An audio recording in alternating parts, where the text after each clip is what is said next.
আসসালামু আলাইকুম বন্ধুরা, দেখেন গাড়ির জগ কিভাবে রিপেয়ারিং করতে হয়। তো বন্ধুরা দেখেন, প্রথমে আমি চেকনাটটা খুলে নিলাম, তারপর জগের পিস্টনটা আমি খুলে নিচ্ছি।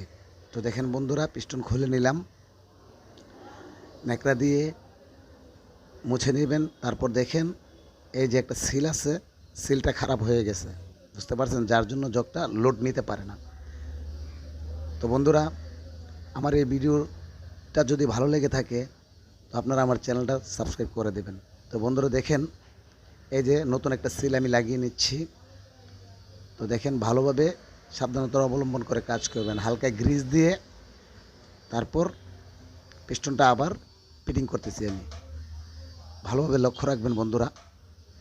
এই যে দেখেন, পিস্টনটা ফিটিং করে নিলাম। তারপর দেখেন 5 রেঞ্জ দিয়ে আমি ভালোভাবে টাইট দিয়ে নিলাম। তারপর দেখেন চেক করে নিচ্ছি জগ ওপরে ওঠে কিনা। তো বন্ধুরা দেখেন, জগ ওপরে উঠে গেছে। এখন চেক করতেছি জগটা নিচের দিকে নামে কিনা। তো দেখেন বন্ধুরা, নিপলটা আমি লুজ দিয়ে নিলাম। তারপর দেখেন জগ আলহামদুলিল্লাহ ঠিক আছে। তো ভালো থাকবেন বন্ধুরা। আসসালামু আলাইকুম।